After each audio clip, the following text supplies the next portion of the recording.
Capítulo 5. Psicopatas, uma visão mais detalhada, parte 2. No capítulo anterior, destaquei as características referentes aos sentimentos e relacionamentos interpessoais dos psicopatas. Aqui o objetivo é focar e descrever os aspectos condizentes ao estilo de vida e o comportamento antissocial, transgressor dessas criaturas. Aspectos referentes ao estilo de vida e comportamento antissocial, transgressor. Impulsividade. A impulsividade, apresentada pelos psicopatas, visa sempre alcançar prazer, satisfação ou alívio imediato em determinada situação, sem qualquer vestígio de culpa ou arrependimento. Para se ter ideia dessa impulsividade de natureza tão primitiva e destruidora, cito a história descrita no livro O Aitor Consciente, do psiquiatra canadense Robert Hare. Um presidiário psicopata, considerado grave pela avaliação do Dr. Hare, um dia estava a caminho de uma festa e resolveu comprar um engradado de cerveja. Ao perceber que havia esquecido sua carteira de dinheiro em casa, simplesmente pegou um pedaço de madeira robusto e assaltou o posto de gasolina mais próximo, deixando o funcionário gravemente ferido. Imagine por um minuto que você está na cabeça de um psicopata. Lembre-se de que suas ações sempre têm como objetivo a obtenção de prazer e autossatisfação imediatos. Por meio desse raciocínio, qual seria a sua reação caso algo ou alguém representasse um obstáculo para você? Se você pensou em tirar todas as pedras do seu caminho, sem pensar nas consequências, acertou. Agora analise comigo o caso específico do presidiário citado. Ao esquecer a carteira em casa, o seu prazer, comprar cerveja, ficou momentaneamente ameaçado, concorda? Assim, impulsivamente e de forma agressiva, atacou o frentista do posto de gasolina apenas para atingir o seu objetivo. Dessa forma, esses seres impulsivos tendem a viver o momento presente, o aqui e o agora, buscando sempre a satisfação imediata dos seus próprios desejos, sem qualquer preocupação com o futuro. Autocontrole deficiente. A maioria de nós possui o que denominamos controle arbitrário sobre nossos comportamentos. Assim, mesmo que por vezes tenhamos vontade de responder agressivamente a provocações, acabamos não agindo dessa forma, em função de sermos capazes de exercer nosso autocontrole. Os psicopatas apresentam níveis de autocontrole extremamente reduzidos. São denominados cabeça quente ou pavio curto por sua tendência a responder às frustrações e às críticas com violência súbita, ameaças e desaforos. Eles facilmente se ofendem e se tornam violentos por trivialidades ou por motivos banais. Apesar de a explosão de agressividade e violência serem intensas, elas ocorrem em um curto espaço de tempo, após o qual os psicopatas voltam a se comportar como se nada tivesse ocorrido. Quando um psicopata apresenta um ataque de fúria, chegamos a pensar que ele teve um ataque súbito de loucura. Mas não se iluda, ele sabe exatamente o que está fazendo. Suas demonstrações de agressividade, ao mesmo tempo em que são intensas na expressão, são pobres na emoção. Rapidamente, eles se recompõem, até porque lhes falta a verdadeira emoção vivenciada pelas pessoas comuns quando estas perdem a cabeça. Um psicopata, quando perde o controle, sabe exatamente até onde ele quer ir, no sentido de magoar, amedrontar ou machucar uma pessoa. Apesar de tudo isso, eles se recusam a admitir que tenham problemas em controlar seus temperamentos. Eles descrevem seus episódios agressivos como uma resposta natural à provocação a que foi submetido. Daí a se colocar como vítima de toda a situação é um passo muito pequeno. Lembro-me de Ângela, uma paciente cujo namorado Fernando tinha todos os indícios de ser um psicopata. Entre os diversos relatos que ela me fez, destaco o ataque de fúria que ele teve com o porteiro de seu prédio. Estacionou seu carro na garagem, ocupando o espaço destinado a 2 vagas. Quando o porteiro gentilmente solicitou que ele manobrasse a fim de ocupar apenas uma vaga, Fernando, aos berros, xingou e com um golpe quebrou o braço da pobre criatura. Fernando subiu para o apartamento de Ângela e, como se nada tivesse acontecido, degustou tranquilamente o vinho que ela acabara de servir. Simples assim. Dispensável falar das consequências disso tudo. Necessidade de excitação. Os psicopatas são intolerantes ao tédio ou a situações rotineiras. Eles buscam situações que possam mantê-los em um estado permanente de alta excitação. Por isso, apreciam viver no limite, no conhecido fio da navalha. Nessa busca desenfreada, muitas vezes envolvem-se em situações ilegais, agressões físicas, brigas, desacatos a autoridades, direção perigosa, uso de drogas, promiscuidade sexual e etc. Frequentemente mudam de residência e emprego na busca de novas situações que os excitem. Em função disso, dificilmente iremos encontrar um psicopata exercendo atividades que demandam estabilidade e autoconcentração por longos períodos. Muitos psicopatas procuram nos atos perigosos, proibidos ou ilegais que praticam o suspense e a excitação que esses atos provocam. Para eles, tudo isso não passa de mero prazer e diversão imediatos, sem qualquer outra conotação. Roberto, um jovem de classe média alta, e mais 2 colegas foram pegos em flagrante ateando fogo em um mendigo que dormia numa praça da cidade. Na delegacia, Roberto declarou que eles estavam voltando de uma festa e resolveram zoar com as pessoas que encontrassem na rua. No entanto, ao se depararem com um mendigo roncando num banco da praça, alegaram ter feito apenas uma brincadeira. A gente só queria se divertir, completou Roberto. 2 dias depois, ao ser informado de que o mendigo havia falecido, Roberto se limitou a dizer: foi mal. Falta de responsabilidade. Para os psicopatas, obrigações e compromissos não significam absolutamente nada. A sua incapacidade de serem responsáveis e confiáveis se estendem para todas as áreas de suas vidas. No trabalho apresentam um desempenho errático, com faltas frequentes, uso indevido dos recursos da empresa e violação da política da companhia. Nas relações interpessoais, não honram compromissos formais ou implícitos com as outras pessoas.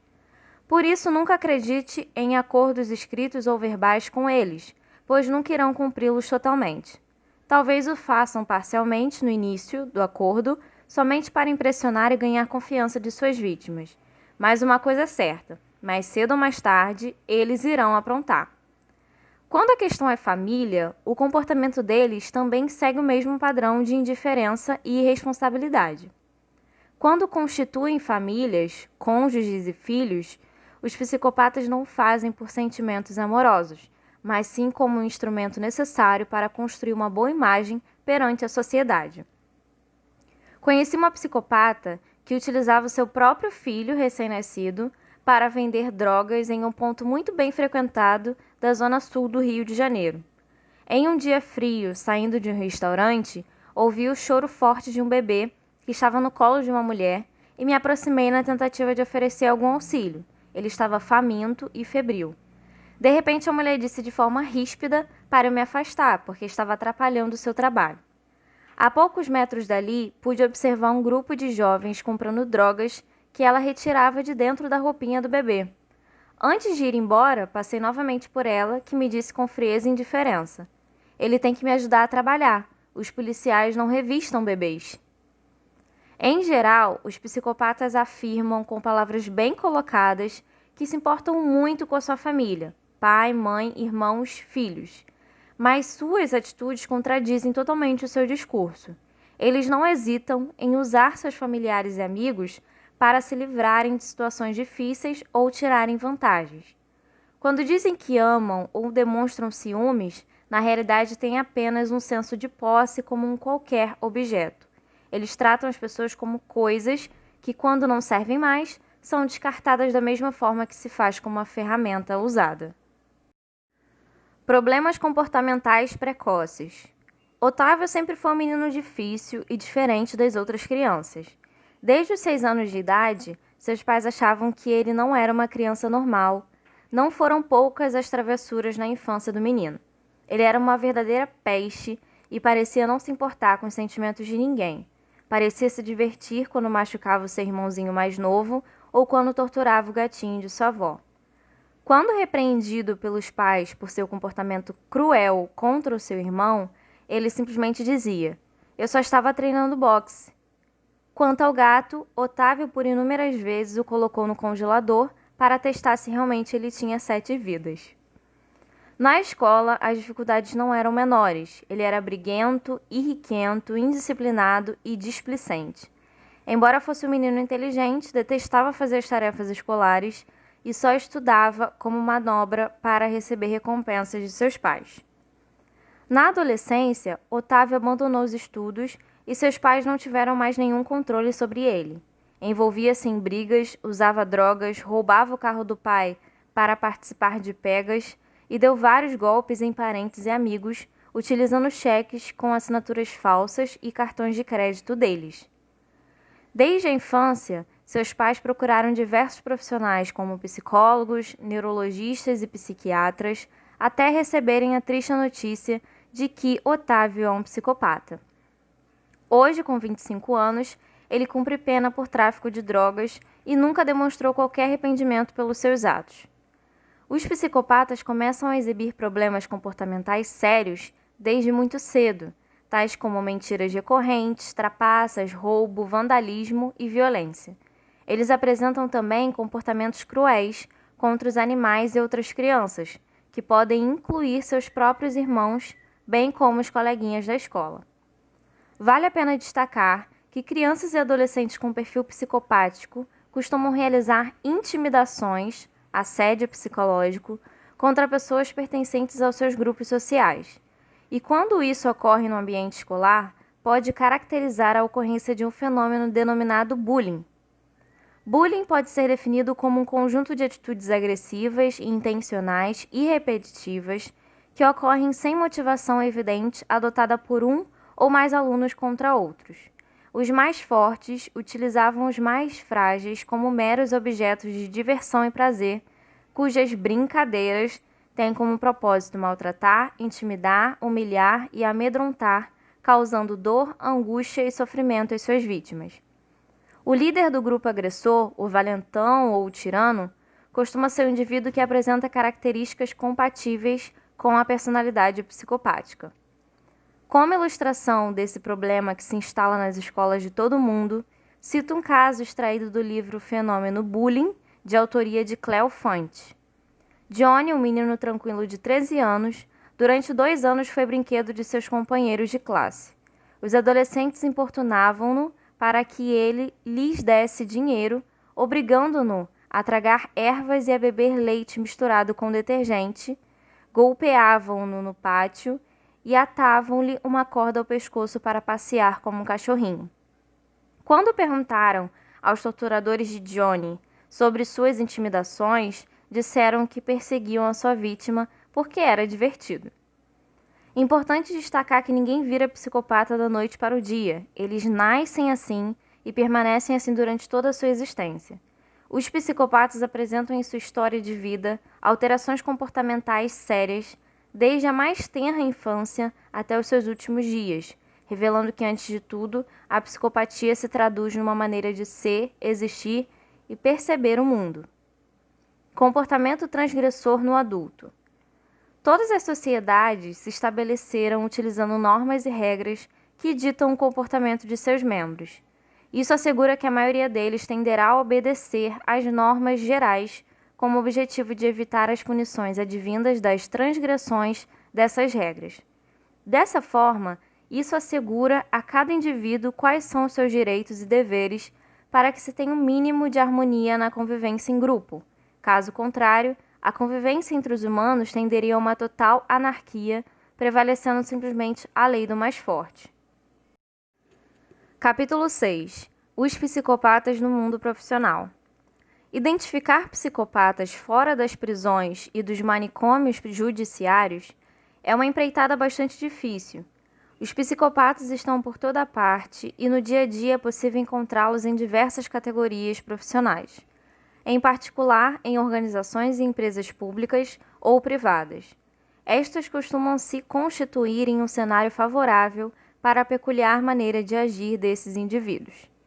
Sem qualquer sombra de dúvida, o papel de liderança em cargos como diretor, gerente, supervisor ou executivo é sempre algo muito atraente para um psicopata.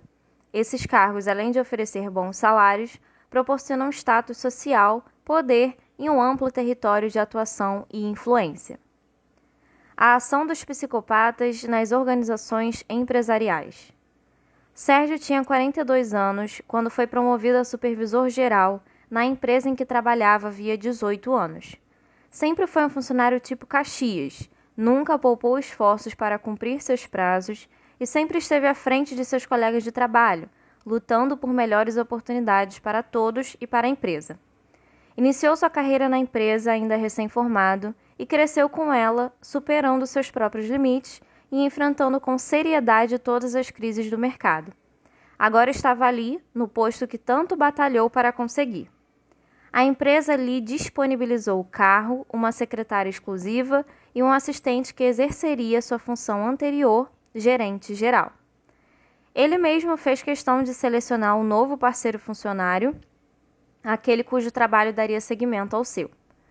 Marcos chegou à entrevista na hora exata e, em poucos minutos, Sérgio percebeu que ele era a pessoa certa para o cargo. Marcos era jovem, 28 anos, tinha ótima aparência, boa fluência verbal e sua inteligência impressionou Sérgio. Apesar de sua pouca idade, narrou de forma segura e minuciosa seus inúmeros méritos e suas experiências profissionais. Num rompante de entusiasmo e fascinado pelas qualidades profissionais de Marcos, Sérgio contratou imediatamente. Pobre Sérgio, cometeu um lastimável engano. Pouco tempo depois começou a amargar o mais profundo arrependimento. A partir de então, passou a checar se as informações fornecidas por Marcos em seu currículo eram verídicas. Comprovou que a maioria das qualificações de seu novo funcionário era fraudulenta.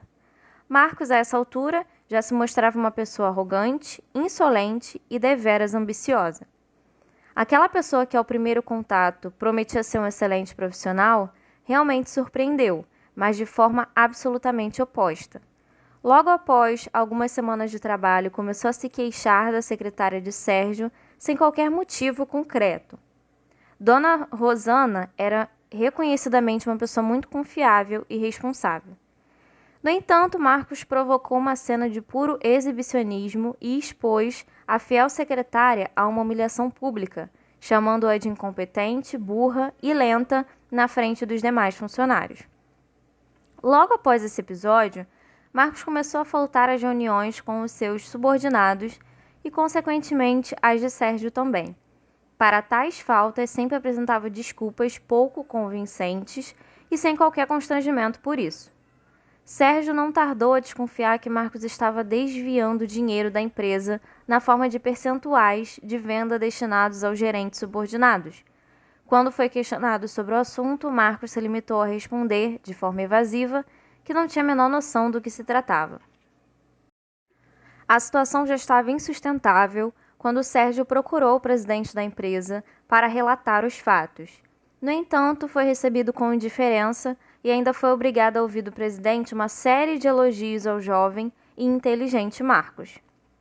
Por fim, foi comunicado que retornaria ao seu cargo anterior e Marcos assumiria imediatamente a função de supervisor-geral da empresa.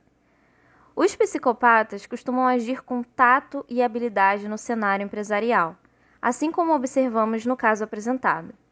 Segundo Robert Hare, o número de psicopatas burocratas ou de colarinho branco é significativo em cargos de lideranças e chefias. Por serem de difícil reconhecimento inicial, eles costumam tiranizar seus colegas de trabalho e alguns chegam até a causar grandes prejuízos financeiros para as empresas em que trabalham. Paul Babiak, psicólogo americano especializado em recursos humanos, realizou um importante estudo através do qual demonstrou as táticas utilizadas por psicopatas no meio corporativo. Ele os denominou cobras de terno por suas ações cínicas, inescrupulosas e antiéticas na disputa por cargos altos, salários e poder. Segundo Babiak, os psicopatas em ambientes empresariais costumam adotar um plano tático que pode ser resumido em 5 fases. Fase 1. Ingresso na empresa. Esta fase corresponde basicamente à entrevista de emprego. Nessa ocasião, o candidato psicopata mostra-se cativante, seguro e charmoso. Utiliza-se de todo o seu arsenal sedutor com o objetivo claro, de impressionar o entrevistador da forma mais positiva possível. Fase 2. Estudo do território. Avaliação. Nessa etapa, o psicopata já se encontra empregado. Procura então descobrir da forma mais rápida possível quem são as pessoas que possuem voz ativa na empresa. Logo em seguida, trata de construir relações pessoais, de preferência íntimas, com esses funcionários influentes. Fase 3. Manipulação de pessoas e fatos. De forma maquiavélica e intencional, espalha falsas informações para que seja visto de forma positiva e os outros de maneira negativa perante as chefias.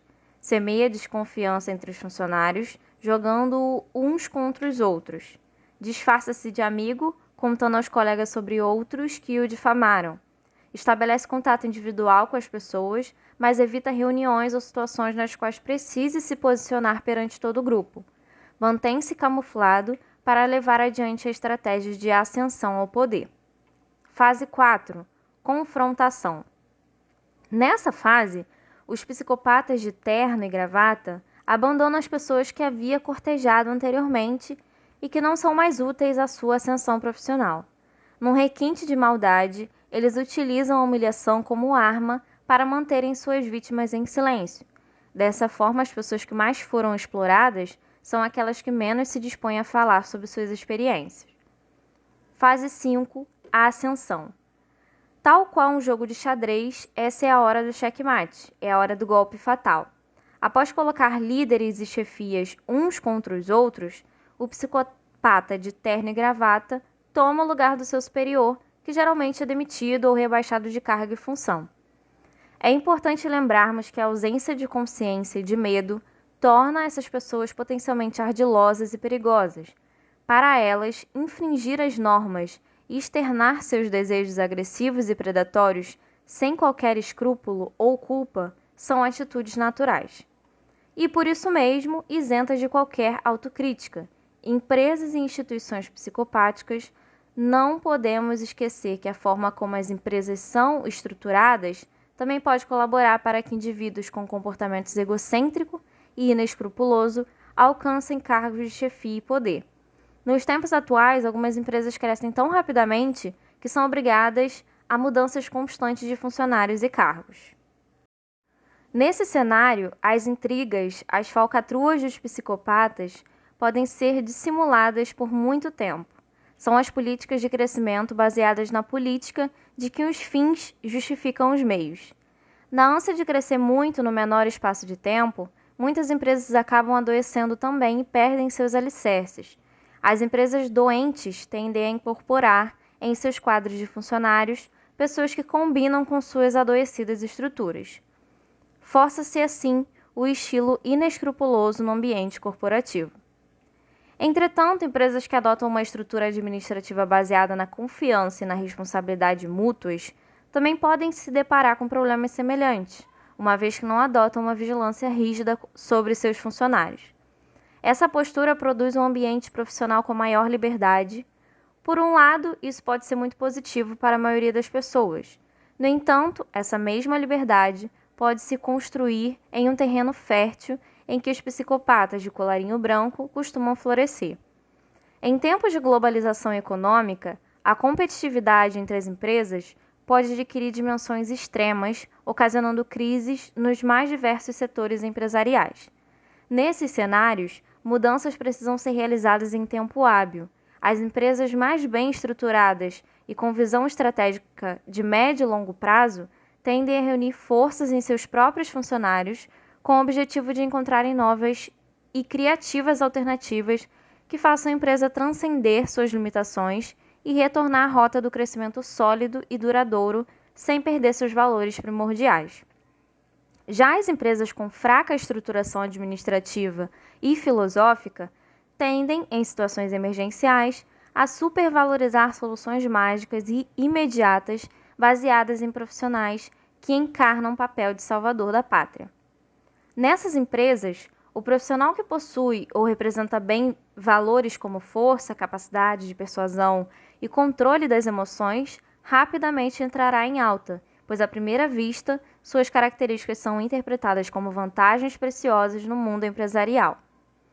Um psicopata pode facilmente fingir incorporar tais características e, ao utilizá-las de forma carismática e manipuladora, fazer uma carreira longa e de sucesso em empresas com estruturas deficientes no aspecto material, ideológico ou ético.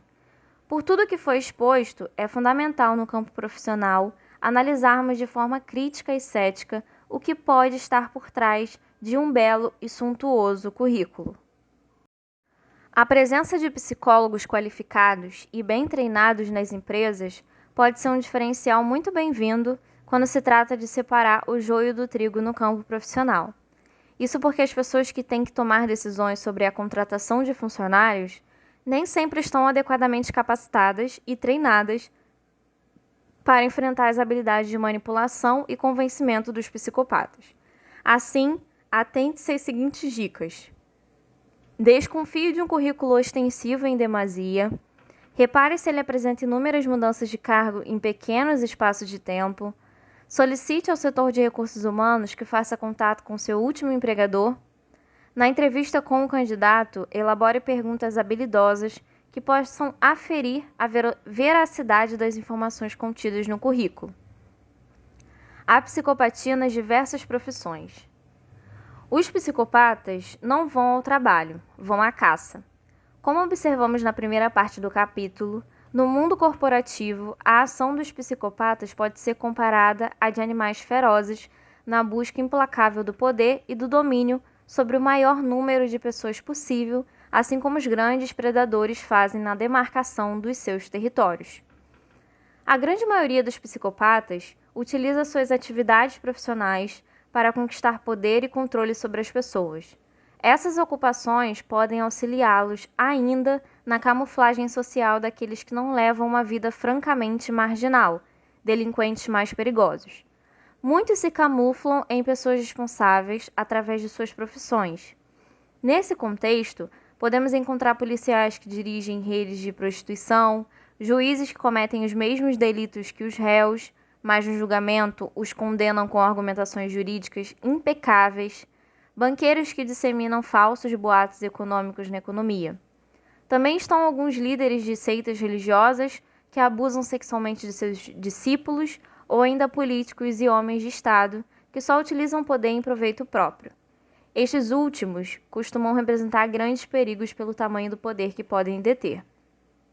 A política propicia o exercício do poder de forma quase limitada.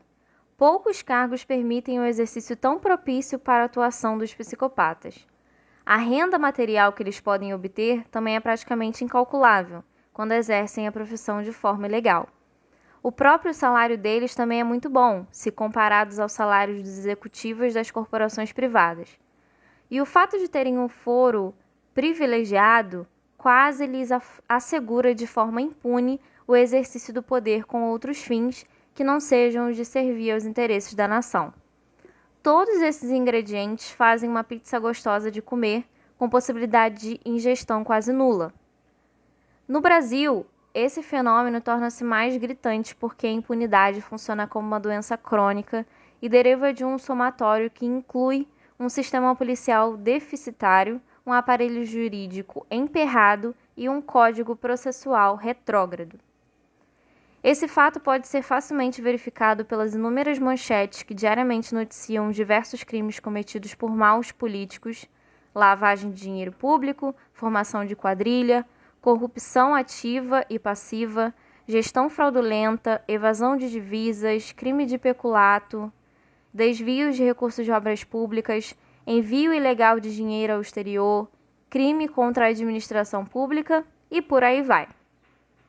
A coisa chegou a tal ponto que a palavra política passou a designar precisamente esse jogo amoral no qual a igualdade é sempre ultrapassada por pessoas que, desdenhando das leis, passam a controlá-las em vez de zelar por ela.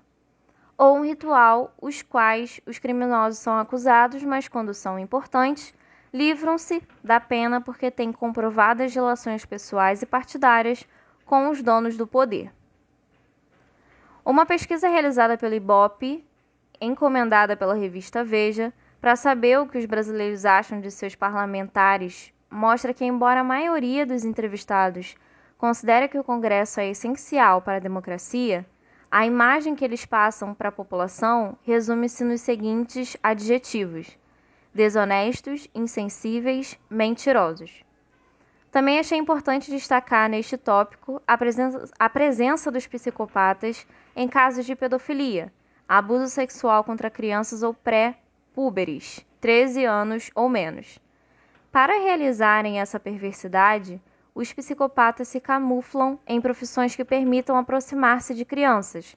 São professores, chefes de escoteiros, treinadores esportivos, pediatras, religiosos que atuam em colégios, entre dezenas de profissões que exigem contato com crianças. Todas essas atividades profissionais apresentam uma aura socialmente reconhecida como nobres e educativas. O psicopata pedófilo usa de forma maquiavélica essa artimanha para acercar-se de suas vítimas sem despertar suspeitas.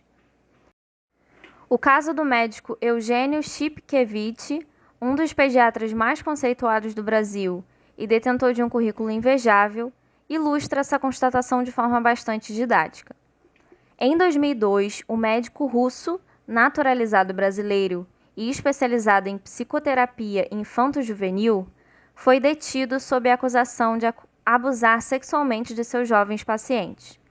A sordidez de suas táticas abusivas foi detalhada em quase 40 fitas de vídeo que teriam sido gravadas pelo próprio médico em seu consultório. Após conquistar a confiança de seus pacientes, o médico aplicava-lhes injeções com sedativos e depois abusava sexualmente deles. Ao ser detido, Chipkevich agiu de forma indiferente e sem qualquer constrangimento, admitiu ser ele o médico que aparecia nas fitas. Conseguiu até de forma afável e tranquila oferecer cafezinho aos policiais que vasculharam seu apartamento em busca de provas. O perfil psicopático do médico pode ser observado em alguns aspectos: a perversidade do ato em si, o requinte ritualístico de dopar as vítimas e filmá-las, e a sua indiferença afetiva em relação a toda a situação. A maneira como o médico escondeu o lado obscuro de sua vida revela um talento inquestionável para mentir e manipular. Tal fato gerou perplexidade, inclusive em seus próprios colegas de trabalho. Eu o conheço desde 1985. É um médico muito conceituado e não consigo acreditar nisso, declarou a psicopedagoga Maria Aparecida Casagrande à revista Veja. Quem poderia desconfiar que por trás do respeitado médico escondia-se um monstro? Chipkevich era um lobo em pele de cordeiro.